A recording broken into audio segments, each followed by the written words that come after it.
Hello, it's time for one of James's video diary entries for the day. Today is Sunday, July 27th, 2025. Now I'm a lucky man, and I've got a truck because I'm working at DHT. I got lucky, I got a job. Now I got to talk to safety in the morning, probably because of the way I phrased to jump the line so that I can get my inverter working. Now technically, I do have a backup plan now. I didn't have it before. I didn't think I was going to need it. But now I do, and now I also know a couple of other neat little details so that I can get a second backup plan next week. I'm also at about $1,000 on my signature loan. I haven't touched my overpaid Social Security, and I haven't dealt with the stuff that's going to come from me leaving where I'm living right now.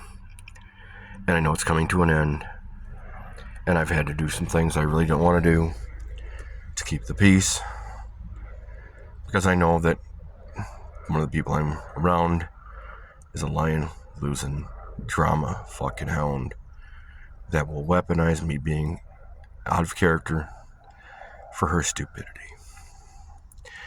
Now the caveat to this is that, just like my mother, when I chose to walk away from my toolbox, I walked away from a $5,400 toolbox with well over $20,000 in tools and torches and all kinds of other things. Like when I walked away from Roscommon McDonald's, or Lear of Roscommon. Well, dude, you had 2, 3, and 4 years to literally step up, to do it right the first time. Would you? No. Then you kept complaining, I'm so sorry, when your behavior at 7,469 times in a year, and it's only May. You're not sorry at all. You're pantomiming the words because you think it'll work well. Now, I'm lucky enough to be in a behavioral analysis analyst, because when I made a deal when I was 17, I was still green. And I'm cold. I was cold then. I'm more angry and embittered now. Over time, dealing with people who lie to you, who don't understand the please and thank you. Please and thank you don't mean what you think they mean. The behavior around me tells me that please and thank you, they're just words. They don't mean shit. Not at McDonald's they didn't. Just like at Lear when the girl says, well, I thought. You didn't fucking listen. You refused to follow instructions.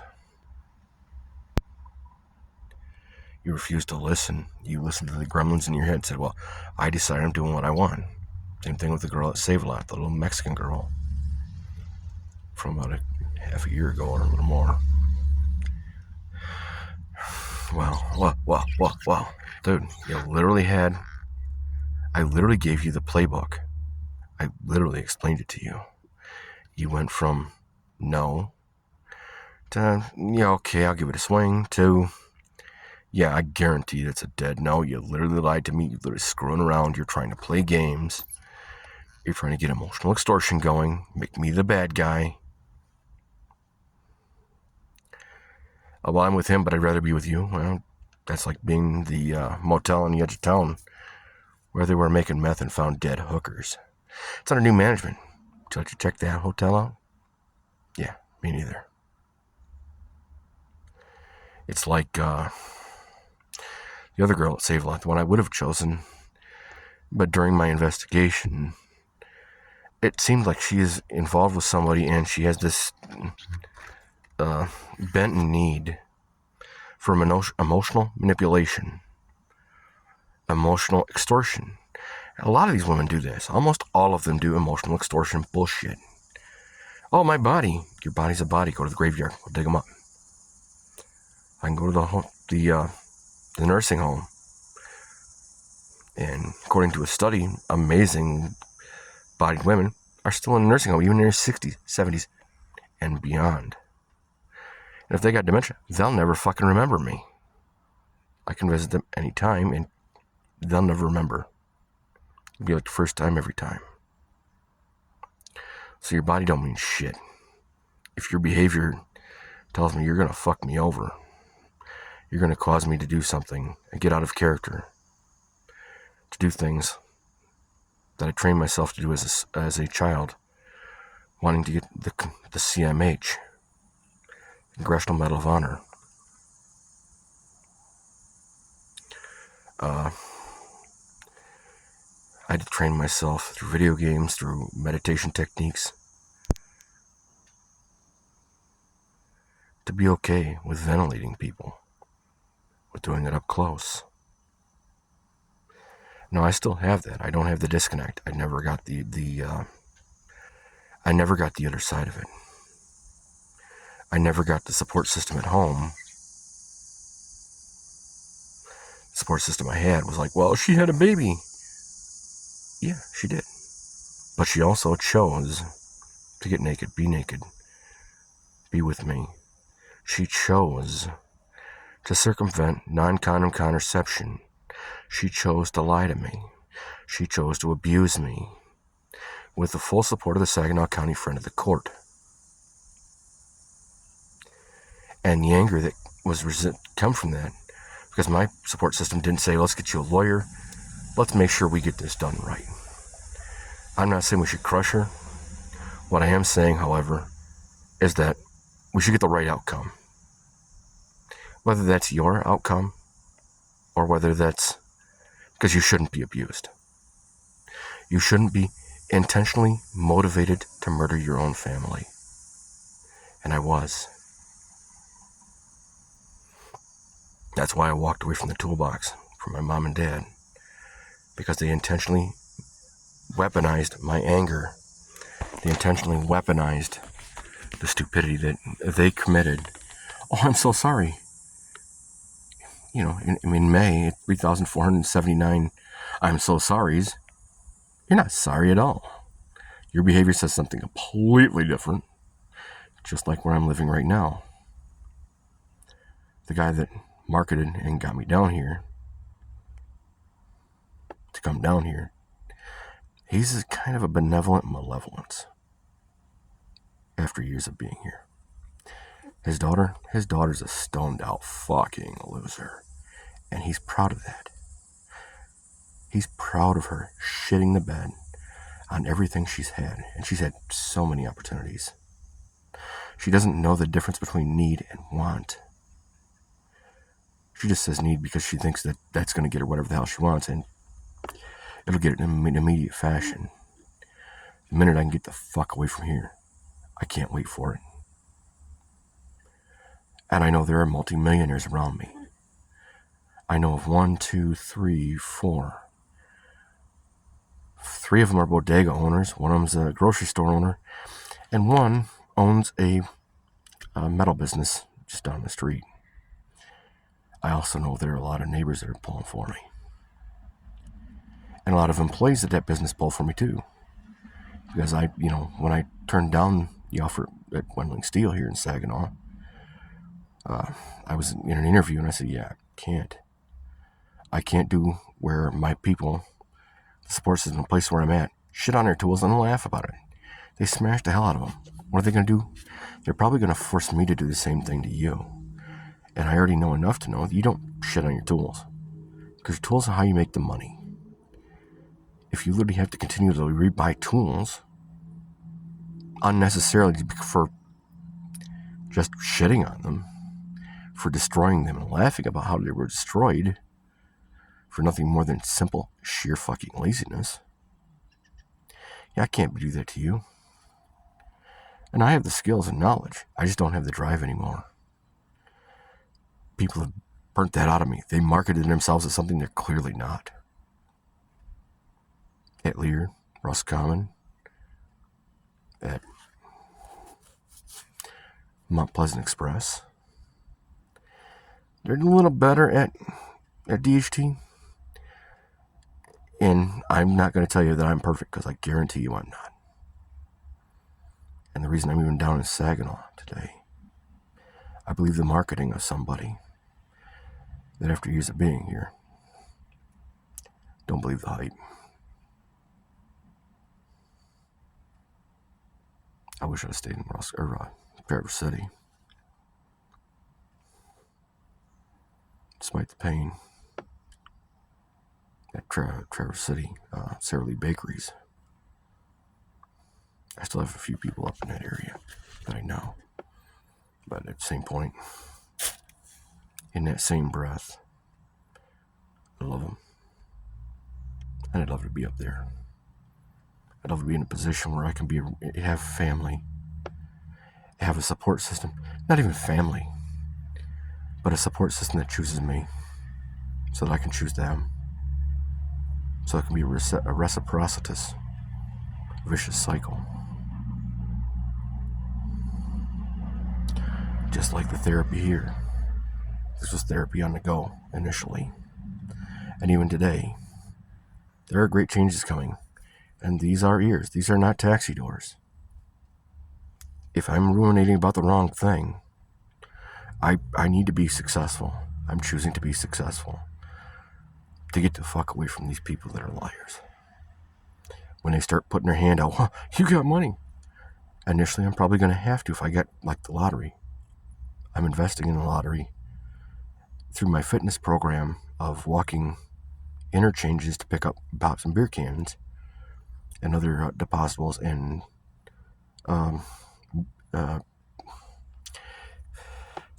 objects that I can trade for fiduciary remuneratory processes. Electronics that people have discarded. Other found money that people have simply discarded. Whether it be change, bills, or coins. I have picked up several. Now, I can only see the lottery being the fastest way out. Because I don't have the ability to have the strong enough support system to sink for my supper. I don't have people that have the brains enough most of the time till I'm at the point where, I'm already moved on. I've got the next thing going. I've had to develop a backup plan. Because plan A wasn't going to work, and it was absolutely positively clear. I've had to do this multiple times. It has made me exceptionally resourceful. And yes, I have a learning ability, not a disability. If you looked at my keys, you'd see that I have machine reset keys. When I worked at Lear, I have a key for a toolbox. An expensive toolbox. I have keys that are to get by locks that I didn't have the time or wherewithal to be able to get copies of those keys so that I could be pushed into other roles as necessary. But I wouldn't be forced into overtime should that be a thing. But it would open the doors for overtime and multi-roles at Lear and other places. In my keys that I've edited, there's a key to a vehicle I once had. And I've heard it still exists.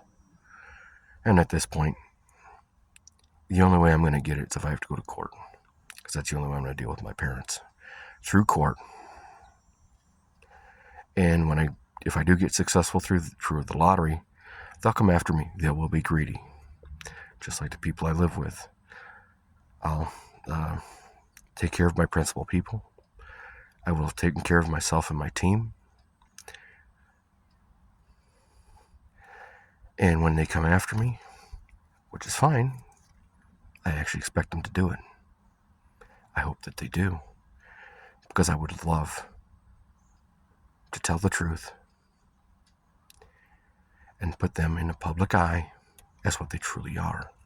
Not what they market themselves as. What they truly are. And how they've broken deals and what the truth of the situation is. And if the community reacts poorly to that, for my folks or for my sister, who's a lion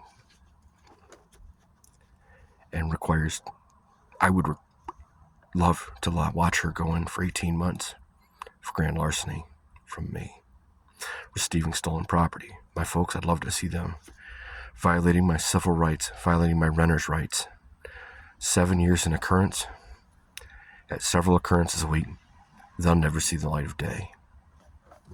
As a free person, would love to see that. I would love to see my baby mama come after me again and cry that I owe her money. And I would love to have the lawyer, because I would have a lawyer at that point. I'd make sure he fucking opened up and shredded her entire credibility and opened up on absolutely everything that I have the ability, all the information I have to show her true character and show how shitty a person she really is.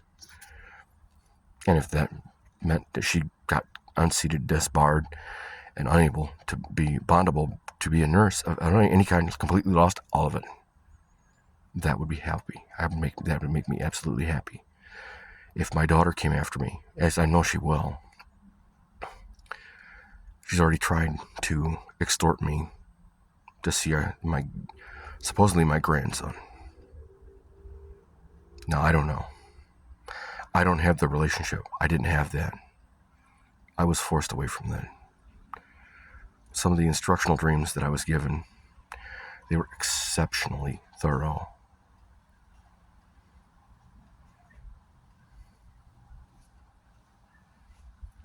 And they were exceptionally vicious. And I first termed them to be nightmares. And most people would say that they are. That's probably the worst things I've ever seen in my life. It's the worst things that I would have enjoyed doing, because I enjoy my work. Because I would have been a soldier at the time. And despite the well-meaning folks that would have been hitmen, I've turned them down. I had turned them down. I've walked with millionaires. I've been groomed with millionaires. Millionaires look at me, and they're like, I see you. I know what you can do. You're as good as I am, if not better. And I look at them and say, yeah, I know what you are. I can see it. Been around guys just like you. You'll guarantee you'll deny being a millionaire. You'll deny being multis. But I can already tell you, from the level of equipment that I know you have, that I can completely see, plus the repair facilities and tools and other support equipment and other things I see around you, the trappings, that most people don't pay any attention to. I know there are at least 3 in Gaylord. There's a cabal of 7 that float through Gaylord. There's at least 3 that I know of that are based out of Gaylord. There are at least 2 that float through Roscommon.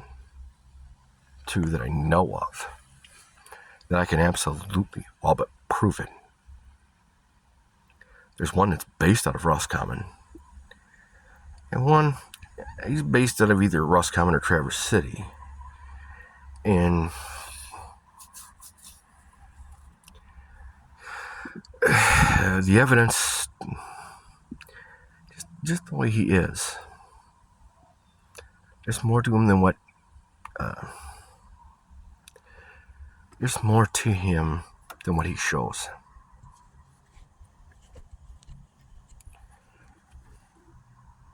I know there are at least 7 here in Saginaw, in the Carleton area. Just, we look at each other like we know each other. And you don't do that because water seeds its own level, man. It just does. And I know these guys are both, well, all 1, 2, 3, 4. There's 7 of them in the Carleton area. Carleton, and the Saginaw type area, that I'm absolutely positive. The amount of trappings, the amount of things around them, the employees that they have, the nature of the things that I can see them do without any kind of compunction, without even thinking. It'd be like one guy I worked for in Midland, I almost bought his business. He lost almost $4 million. He lost $2 million that they caught the thief with. And his subsequent inventory found that he had over 11 on site. That's not including the 7 he had at home. That's not including the other equipment and favors and the accounts that he had with all the businesses in town. And everybody knew him. I know because I went to the breakfasts with all the shop owners, and there were at least 7 of them, and all of them were multis. You couldn't be a multi, or you couldn't do the job without being a multi. The amount of equipment you would have to have, the amount of tools alone, all of them had well over $1 million. Most of them still do. Just one of those things. In Gladwin, I know there are at least 3. At least 3. That I can count on my hand. And I'm pretty sure all 3 of them are still alive. I haven't been in Gladwin in almost 4 years. But yeah.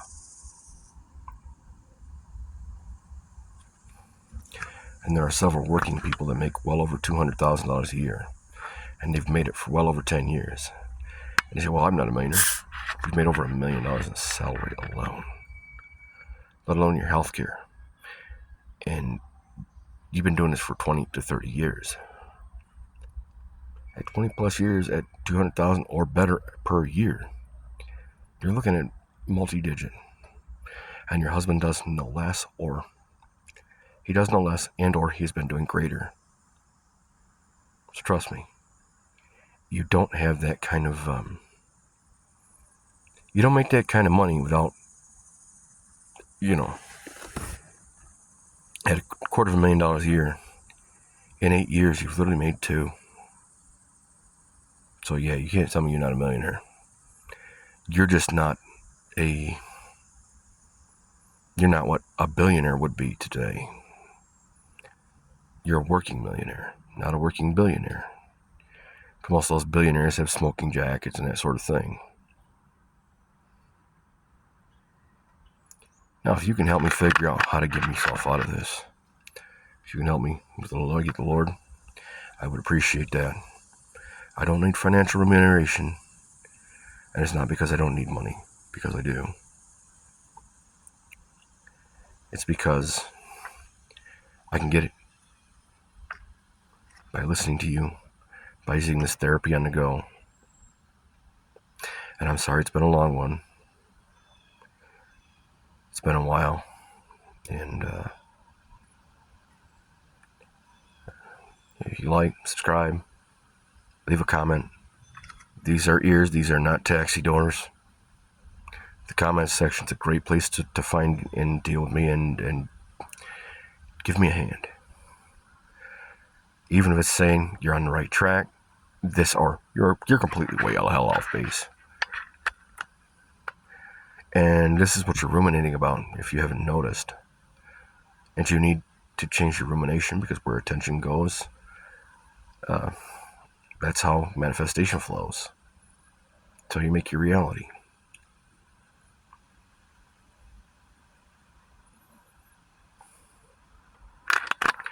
I appreciate you all.